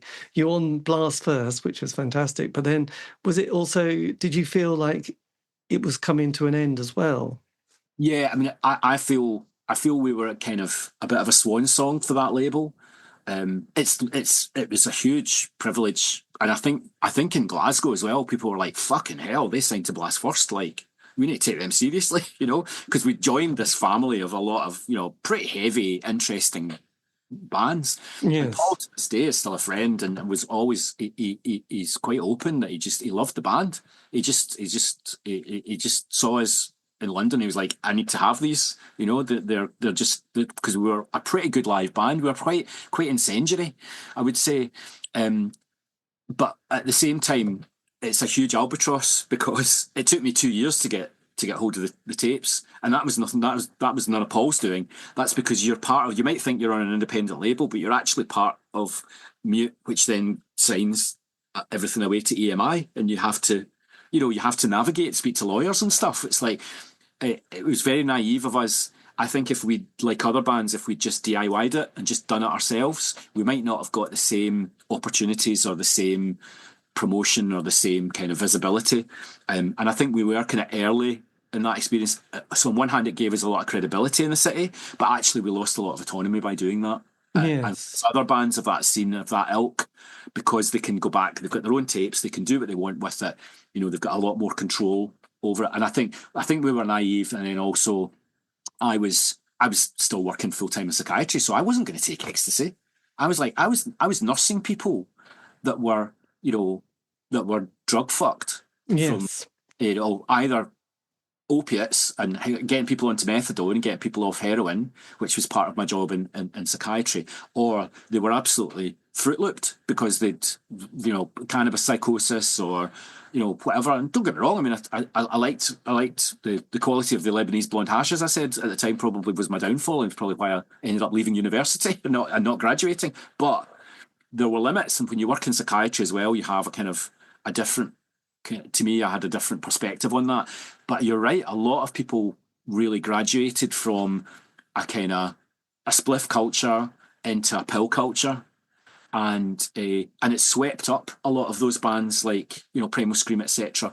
And that's great to their credit. They made in some cases they made slightly more interesting music, and in many cases they became really boring people, because there's nothing worse than a fucking drug bore. It's just boring, right? There's so much more you can do with your brain. So I think I felt we kind of stepped out of that kind of culture. And if anything, I think I'm quoted, was it Top Magazine? And I'm quite bitchy. And I think I said, yeah, so the Soup Dragons are saying that we're free to do what we want, only we're not, because we weren't. And so it was just a fantasy. And I'd seen it in a way, I'd seen it with the Shamen. But the Shamen retained their political axis. They retained their politics in a way. They got really involved in the rave scene. But I think they did one of the first raves in Russia. I remember, I don't know if it was Will or maybe Mick, who was the lighting guy. He had a techno project called Pressurous Speech. He ended up working for Orbital. Cracking guy. Yes. And I remember him telling me, "Oh yeah, we did a rave last month in Russia." I was like, "What?" He was like, "Yeah, it was in a Sputnik museum, and there was like bits of rockets and stuff up." And I was like, "That's amazing." He was like, "Yeah." It was like they were kind of wearing their politics on their sleeve. They were really kind of pushing the boundary of stuff. I remember I went to Russia with my first great love, Hugh, and there was KLF graffiti in St. Petersburg. Like, how the fuck did Russian people find out about the KLF? I mean, this is 88 as well. It wasn't like the KLF that you and I recognised from the pop charts. This was like, I think Chill Out hadn't even been released. So they were using that as a vehicle, rather than just embracing it as a means of, to me, just making money and just joining a big bandwagon of stuff. But to his credit, John Savage did a fantastic compilation from that era.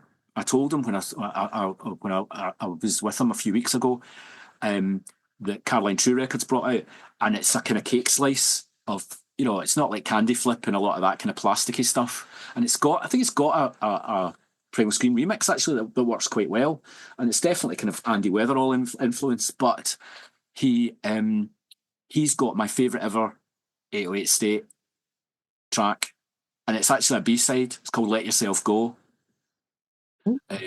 And it came out, I think, maybe just before Quadra State, so it's really early doors with 808 State, who I loved at the time. And the flip side of it, actually, interestingly, the flip side of it has got a Karen Carpenter sample on it from Top of the World.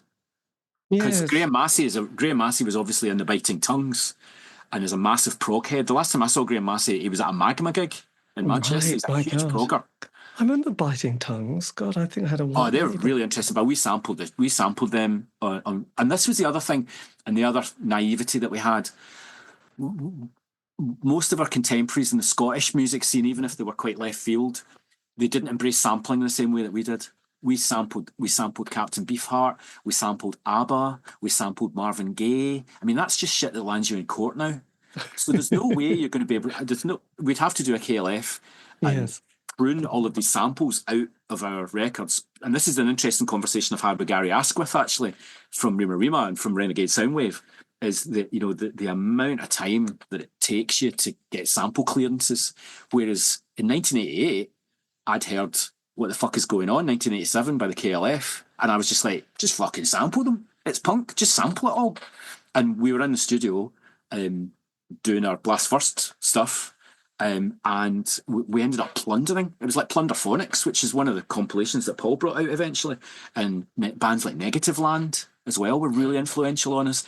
That you were just sampling and kind of lifting and laying, but also just like spewing it all out in a kind of angry mess, but with no consideration to the fact that you'll never ever be able to release that music, and you're always going to remain obscure. Yes, I suppose Paul's Boutique was like that, wasn't it? The Beastie Boys, they had a lot of issues. I think they had quite a lot of sampling issues. So you're right, because hip house was happening, and then hip hop really went major. The sampling culture was part of it. A guy called Gerald sampled A Negative Land. Yes, On his first album. It's from Escape from Noise.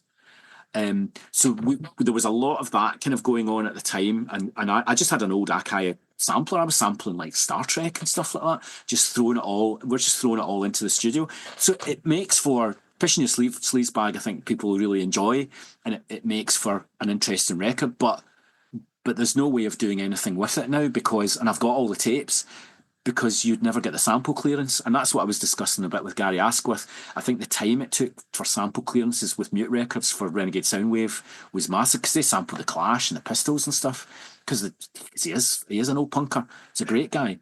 yes. I think Mark Moore's gone record saying it took 6 months for Mute Records to get all the sample clearances for the first S Express record. But they were sticking it out in the clubs as a white label. And everyone was like, you know, so they were doing the work to kind of like build the love for the record, because it's a phenomenal record. But it was the Rolls Royce sample, basically. They couldn't pin it down, and it took Mute Records years and years to eventually then kind of find a way of being able to use all of these samples. And I think Renegade Soundwave, there's a box set there, amazing stuff. But there's so much sample clearance that would be required. It would probably take a lifetime to try and get that released now. Yes, well, Chumbawamba did Jesus H. Christ, and again, I don't know when they did that record whether they even were really ever going to release it properly. But I mean, I think it's available on YouTube, and you could probably get in touch with a member of the band and get them to send it to you. I think they've probably got boxes under their bed. So, yeah, Boff's lovely. Boff's book's lovely. He's got a new one coming out, hasn't he? Yeah, and I didn't realise he's a fell runner as well. He's appeared on. Yeah, we saw him a few years ago at the Art Centre doing some choir project, the People's Choir or something. It was very sweet, actually. So, Dunstan's documentary is beautiful as well, because it's also about his relationship with his dad. It's very moving. And they all come across as, you know, Alice obviously works on Coronation Street and stuff now, so I think the Chumbas, that's beautiful that they've surfaced, because Dan Bertnobacon used to play in Glasgow a lot. Chumbas were really inspirational, and I think that, as I've mentioned, the Hunt Saboteurs, the kind of crusty punk scene that was always happening in Glasgow at the same time, and the vegan action group and stuff, all of that. Green City, which is a workers' cooperative, has been since 1978. These are all... That's the platform and the foundation for what then becomes, at times, what can seem quite a bourgeois network of vegan cafes, and, you know, that everyone can now take advantage of. But none of that really existed. And people like Chumbawamba and the X in Holland, particularly, the real anarchists in places like the 1 in 12 Club, you know, that's what helped build and sustain a lot of that system, and that unfortunately, just like music, the corporates then just come along and say, we'll have some of that, thanks very much. Yes. And the Chumbas are a good example as well, because of signing to EMI, and how many people hated them for that. They were hated on the punk scene, it has to be said. And yet, they're despised. But I think it's interesting. I think Slap's a great record. Shh is a great record. Like they did that Agitprop stuff. They were 100% DIY, and they were making great records. Why would they not want to kind of make a living and then naively think that they could take on EMI. But, what were they supposed to do? Sackcloth and ashes? Well, I think because one little Indian had slightly said, no, we've had enough, I think. And it was like probably the last throw of the dice, because they'd been going for about 10, 15 years, hadn't they? Yeah. So, I mean, nobody in their right mind would have put any money on them becoming global success. But so you can't knock them really. I mean, I don't think they expected the story to quite go the way it did, but it was they. That's another label you've mentioned. OLI is founded by members of Flux. Yeah, Derek. Indians. So it's interesting when people are whining about them bringing out crass records as 12, the 7 inches, but bringing them out as 12 inches for 20 quid, and people are kind of whining about it, and it's like, well, is that, or do you want to pay like 80 quid for a 7-inch single that you bought in 1981 that was 85 pence? Because these are very, very collectible, and at the same time, are the artists supposed to just kind of, how are they supposed to exist? But there are questions about who's getting paid for what, and people are falling out about it. But to me, it's an interesting label. Who would have predicted the Sugar Cubes as well? Yes. I mean, Björk is a huge cultural icon now, but who would have predicted that Google, KUKL, would have on Crash Records would end up homing this huge kind of cultural titan. But that label as well, they had The Shamen, they had Finny Tribe, so they had those Scottish connections as well, remember? And then they had Chumbawamba, they had Credit to the Nation, and there was loads of great anti-racist and kind of anarchic pop music happening as part of that, and they were unashamed about it. But you're right, it was like, who would have put money on a global, enormous albatross like, I Get Knocked Down? The documentary is beautiful because Dunstan's a beautiful man, and just as I said, he's very open and honest about the kind of the gremlins in his brain that kind of affect his mental health even to this day. Yes, because of his experience in Chumbawamba. There's another good documentary, Well Done, Sod Off, which is available on YouTube if you ever about the early days of Chumbawamba. So I mean, it's amazing. Yeah, I still think some of the Anarchy album has always been my favourite. Give the Anarchist a Cigarette is a good one. So look, then what happens? So the band finish. How do you then navigate the next part of the 90s? Do you focus on the career now, or do you sort of still play music? I'm smiling because part of what happened, the band split up. I split up with my partner at the time as well. My first love, Hugh, we split up. And I have a new partner through in Edinburgh. My career's fine. I mean, what changed for me, the last ever Stretchheads gig, I put up, there was chalkboards, and I put up the number for Texaco's customer helpline. And that was because I'd read up that I'd started reading about ACT UP, and I got involved in AIDS politics. It became my job. I left psychiatry and I started working in HIV prevention and working in needle exchanges and occasionally and doing a lot of training around sexuality and gender and politics and power. So the kind of the music scene just wasn't giving me the same passion. The band was running out of ideas. I think it took us 6 months to write that last ever song we did in the John Peel session. And I was like, I just got bored. And I was like, this isn't going anywhere. The bass player left as well. Stevie left. And I was like, no, we had a German tour lined up, which Dogface Hermans had set up. And it was a horrible phone call. And I was like, we can't find a bass player in 2 weeks to go out and do a German tour. And I'm done. I'm just done. And I don't want to do it without Stevie because he was, and I'm still I really love Stevie Dreads to bits. So it ran aground, but then I very quickly just immersed myself in AIDS politics. The ACT UP demonstration was because Texaco had started testing its employees for HIV, which was outrageous, and the stigma associated with HIV at the time. And it's really interesting. Even afterwards, I remember somebody saying to me, "Oh, I didn't realise Phil was gay." I'm like, My fucking boyfriend used to drive us around in the gigs. I had a fucking Act Up t-shirt on. You know what I mean? It's like, how gay did you want me to be? But people had this cultural blindness about it. It was almost because it was quite taboo and it was quite, there was a lot of stigma around at the time. And it was really interesting. I don't know if you've ever heard a band called Gutter Snipe. So Gretchen, who's the bass player in Gutter Snipe, I met her at a show about 5, 6 years ago. I was performing with Joe, doing my electronic synth stuff, and Gretchen came up and she said, "You really need to understand that how lovely it is to finally meet you."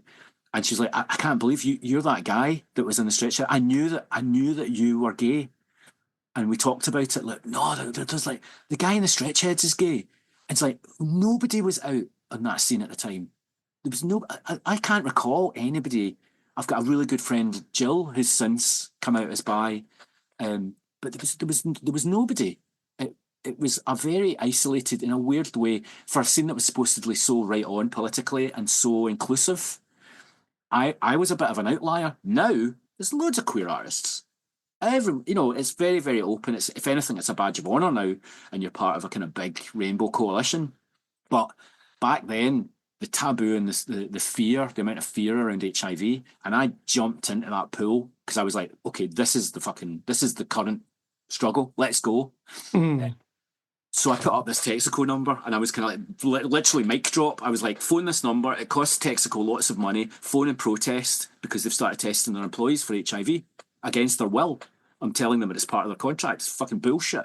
And I didn't see Richie Richie had left the band by then, but I think he maybe was around at that last gig. And he said, the next time I saw you, Phil, was about a year later, and you were dressed as a nun. And I joined the Sisters of Perpetual Indulgence.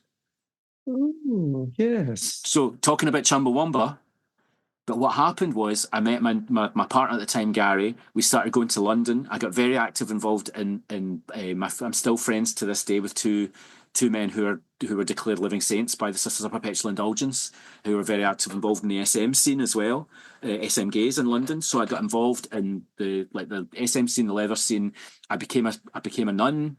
I was ordained as a Sister of Perpetual Indulgence. We got involved in doing house blessings. We used to do protests. There was a picture of me with Quentin Crisp when he came to Pride in Glasgow. The sisters all formed a choir around him, and so I just substituted the music stuff for kind of protest and AIDS politics. And at the same time, I was really, I got quite involved with with the leather scene, and I was quite involved as well with the industrial music scene and stuff. Places like the Horse Hospital had started happening. There's like Shock Records. Is that not Savage Pencil helped set that up? Yes. So there was a lot kind of going on at the time, but I didn't perform again for many years. I just kind of gave it up, and then it was Richie kind of got me back involved again. We went to see the Jesus Lizard. That must have been about 90, maybe about 98 when Shock came out, and it blew me away. He was in a band called the PH Family, and they'd asked me to kind of collaborate with them. I did a kind of guest appearance. It's a live single. It's part of the Beetroot Records series, which was PH Family. They were like a wee hardcore band, but they were very heavily influenced by Husker Du, and a wee bit kind of a mid-Atlantic sounding. But I did a wee guest appearance, completely improvised. And it was the same night that Mogwai played, I think maybe their second ever gig. Second or third gig. They were just kind of starting out. So through Richie, I kind of got back involved in it. And then Fraser, who was the original singer in Desalvo, his situation changed and he left. And they asked me to join Desalvo. And I did Desalvo for 10 years with Richie and Alan from Idlewild and Alex Grant, who was our bass player. And I would say we were kind of noise rock, really. You would call it noise rock. At the time, we were just really informed by a lot. We loved Amphetamine Reptile records, Touch and Go records, a lot of that really good kind of punchy American post-hardcore stuff like Helmet, Melvins to an extent. You know, a lot of these bands that were coming, Halo of Flies, you know, we loved a lot of that kind of stuff and we wanted to replicate it in Scotland. But because I'd been a sister of Perpetual Indulgence and because I was much more performative, I would say, in Desalvo, and I became pretty notorious as a you know, as a bit of a fucking random free spirit getting in amongst the audience, you know, at a time when everyone was quite shoegazy and quite, you know, quite reserved in terms of how they performed. I was just like totally in your face, really gobby, quite obnoxious, super political at times as well. And I think it was kind of, people loved it. People really didn't know what the fuck was going to happen next, and they found us quite an exciting band. So I did that for about 10. But again, what happened was the ideas dry up, and I get bored, and I'm like, this is shite. You know, we haven't written anything. I'm not going to. We reformed and did a couple of gigs a couple of years ago, just basically as a way of drawing a line under it. And they sold out really quickly, and we just played a little venue in Glasgow. The first night sold out. They're like, do you want to do another night? We're like, yeah. Second night sold out. So there was clearly a lot of love for that wee band. But we hadn't written anything. We didn't do anything new.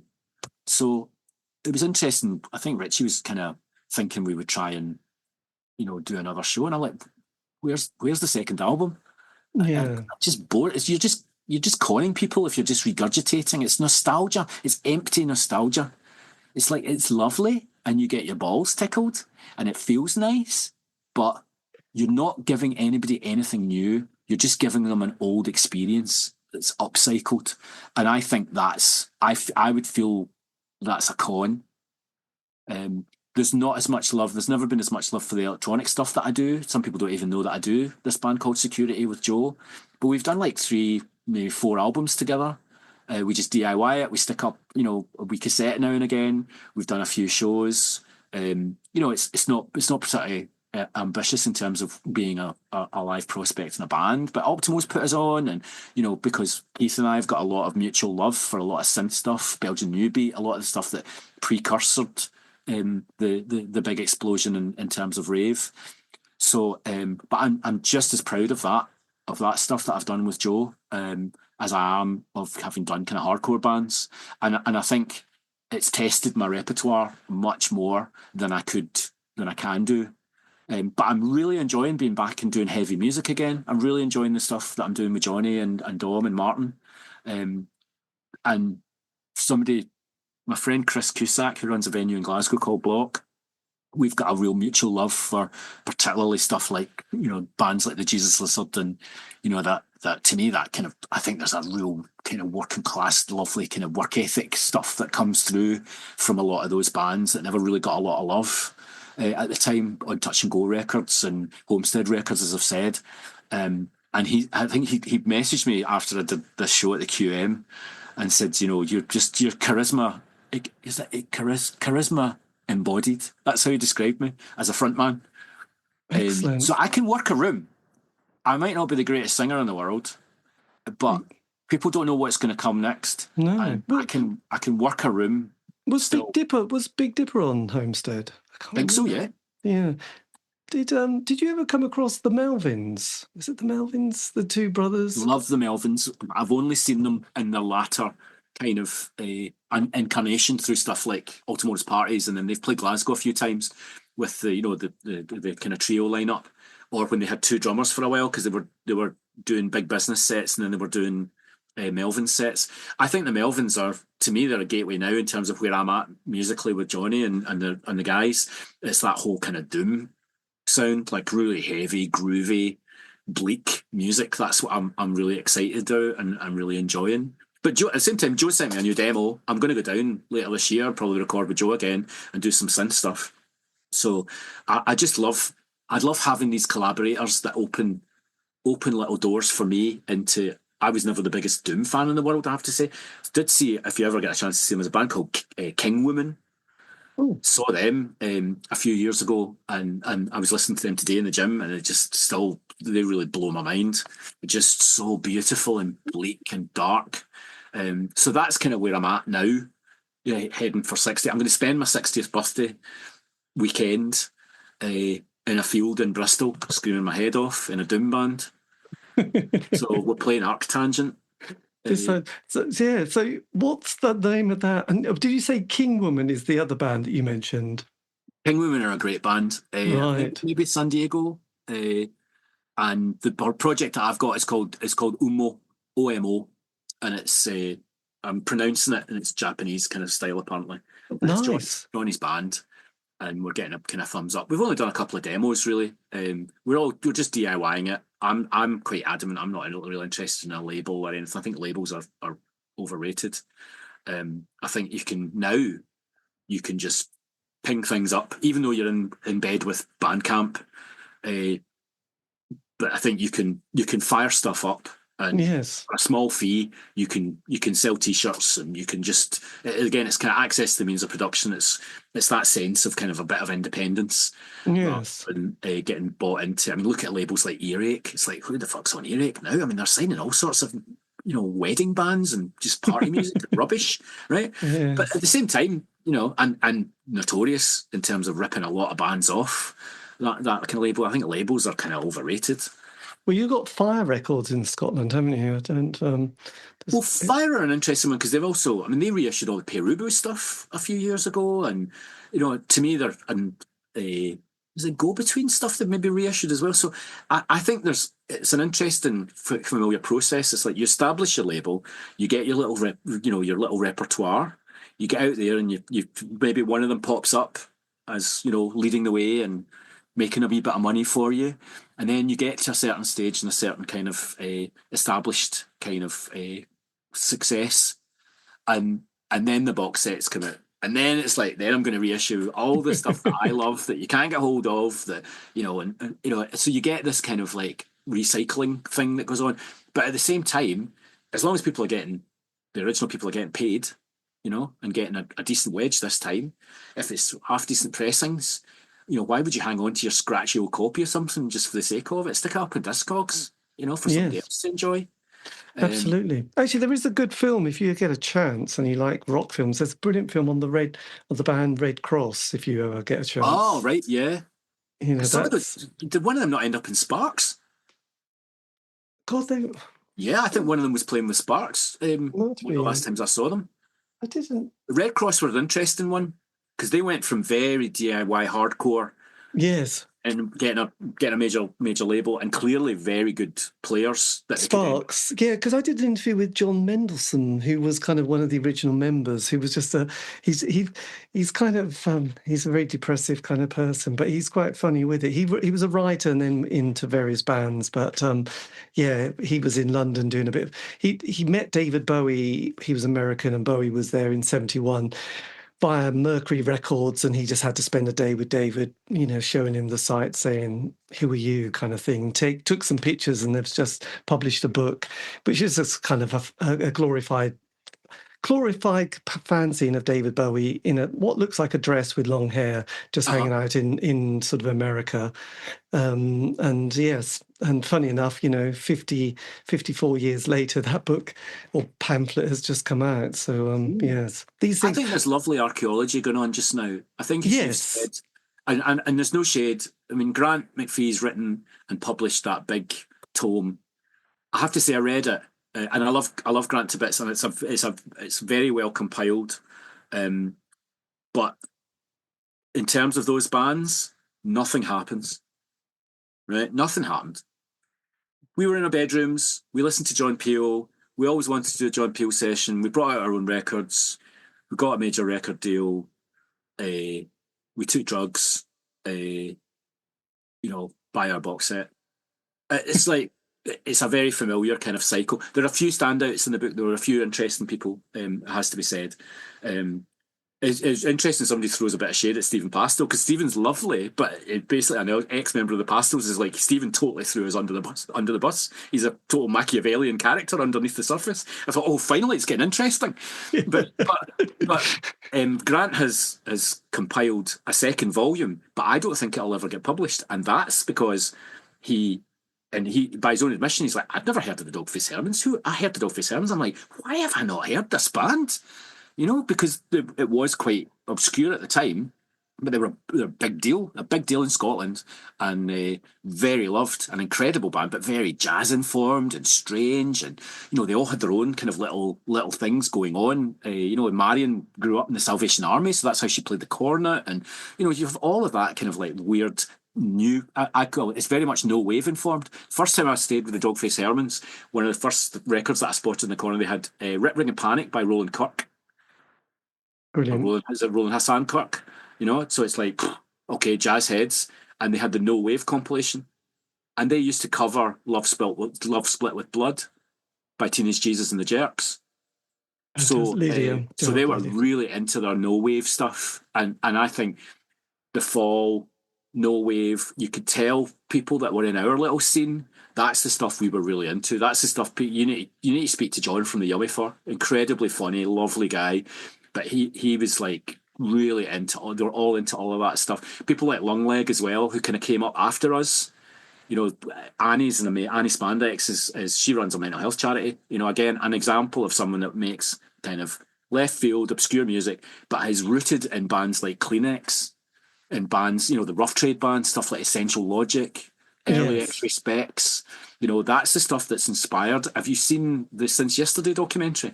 The Scottish Girl Groups documentary. If it's still up on iPlayer, watch it. It's incredible. Oh no, I don't think I have. So who was that? You mentioned John from something. What was that, John? The Yummy Fur. John McEwen from the Yummy Fur.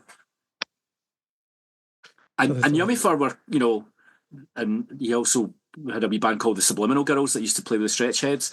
John's hilarious, and he's very caustic as well about a lot of the scene in Glasgow. But I think we're kind of kindred spirits, because we were very much kind of outsiders when it came to the establishment and the aristocracy of the Scottish music scene. I mean, I call it aristocracy because I think there is a class issue there, and I think there always was a bit of a class issue, and now I think there's also there's a kind of economy there of a lot of these bigger bands like Franz Ferdinand, and Primal Scream as a perfect example, I would say, who espouse values that they don't live up to. Love everybody, but by the way, you're read that horrible story about Duffy, about the keyboard player. No, that is really, you feel like you need to go for a shower afterwards. It's just icky. It's very I think that was his daughter as wrote something, didn't she? And it was his son. It was the testimony at the inquest into his death. It's like a 9-page summary by his son about how the band threw him under the bus. Yeah. So it's interesting. John's a good example, I think, of somebody who's happy to see he's had that band in the 1990s as well, besides a Rough Trade. He never stops. He's really, really, really eloquent and very, very, and musically probably, quite different to what I do. But I see us as kind of kindred spirits. The other person that's around in the scene a lot, you'll see, is Ajay Sagar, who used to be in the Dandelion Adventure and lives in Holland now. Ajay's got a great wee project called Bejan Boy. It's kind of shoegazy, trippy dream pop stuff. But he used to do sound for Dinosaur Jr. He's worked on the road with Mogwai and stuff like that for many, many years. I mean, I would say these are kind of my contemporaries and comrades from having been through that little indie scene that was, to me, the scene within a scene. Yes. To the alternative. The establishment and the aristocracy that we've got around, bands, particularly bands like, the Mary Chain and Primal Scream and Mogwai, these big kind of Scottish bands, and even people like Biffy Clyro, who kind of came up post. They used to support Areogram all the time. I remember seeing them a few times before they had a big splash. I think the measure is, someone like Simon from Biffy, lovely guy, really shares the love.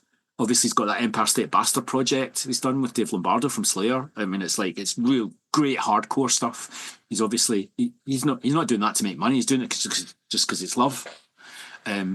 Interestingly, when lockdown hit, it was interesting seeing the behaviour of some people in this kind of aristocratic music world. You had the lighting rig guy, I think, from Primal Screen Message Management, and said, I was thinking of maybe doing some wee fundraiser t-shirts or something for the crew. Not in Primal Scream's name, you won't. That was the email that came down from management. Right. Right. At the same time, Rod from Idlewild did a fundraising compilation, right? The Mary chain had a PayPal button on their front page of their website saying, "Our crew are struggling at the moment. If you can donate something, you know, just to help people at this time, because everyone lost work overnight." Yeah. And I think they raised about 20 grand and shared it. A band like the Twilight Sad, apparently they sent out checks to everybody that they got some royalties in, and they basically spent it all, and they just sent out checks to everybody that had ever worked with them. It was like, here's 300 quid. Thanks very much for doing that sound 3 years ago. But hopefully this will keep you going and maybe pay a bill. You know, it's part of the reason I retired from the NHS as well, actually. It's an organisation that espouses values but doesn't live up to them. So I think the arts are quite similar, and there's a lot of people who espouse the values. Obviously, Gaza's really politicised everybody again, and you know there's lots of political struggles going on, and there's lots of political struggle going on around gender identity just now as well, and you know there's the rise of the right again, and there's lots of stuff going on. But if you don't live up to those values and kind of treat people with respect, I think that really kind of does it for me. You know, if you knowing that about the Mary chain, and I'm not the biggest fan of them, to be honest. I'm not the biggest fan of them, but I know that they treat their crew right. Happy days, go on your cell, lads. Knowing what happened in Primal Scream just confirms everything that I hated about them. Really, yes, you espouse it, but you don't actually live the values, and that's always the kind of measure for me. And that's when I'm out. You know, if you can't do that. At the same time, we're all human. You know, I've made loads of mistakes. I've been a fucking obnoxious freak in my days. You know, I have to just take that on the chin. It was part of my youth. It was part of my kind of ego trip in being in a band. If I've upset anybody, I apologise. But it was all in the name of kind of entertainment. But at the same time, I'd like to think that I've done enough in my life working in homelessness and, you know, prison health and mental health. And as Gretchen said to me, just being myself and being out and gay and queer and part of a scene and standing up for the rights of people with HIV and stuff. I'd like to think I've maybe done enough to cancel out some of the shit that I've done in my life. Hopefully. Who knows? You know, I might be judged differently, but yeah, I was just a weird person in a shitty fucking system trying my best. Yes, this is true. Well, look, Phil, this has been amazing. Thank you ever so much. I was going to say we're on. That's 2 hours exactly. I think yes, but it's amazing. Yeah, no, it's been. There's a few things but I think I better go and see. Go and have some tea. But look, thank you ever so much for your time. So yeah, keep in touch and tell me anything that you've got coming up, which is always there's lots of notes I've scribbled here. I have to look at. But yes, this has been incredible. Thank you for your time. I'm really glad if it chimed. I'm just wittering, but no, it's not. It's quality witter. I'm fascinated, but hungry. yeah. Let's go. But look, thank you for your time. Have a lovely Sunday evening, and yes, keep in touch as well. And I'll send you a link as well. Take care. Yeah. Thanks a lot, Phil. Thanks so much. And then you could put a wee warning on a trigger warning on it that I swear a lot. But what am I going to do? I'm Glaswegian. Yes, quite. Anyway, look, take care. Thanks a lot, Phil. Take care of yourself, David. Thank you. Bye. Bye. And that, dear listener, is the end of the interview. For all those who've got there, well done. You definitely deserve some sort of prize, medal, something of that description. But a massive thank you to Phil for giving me the time for that interesting interview, which has, led me to lots of other interesting sort of bands. Anyway, this has been the C86 show, David Eastaugh. If you want to contact me, you can on Facebook, Twitter, or any social media platform sites. Just do C86 show. And all these interviews have been archived on Spotify, iTunes, Podbean. So have a great week. Stay safe.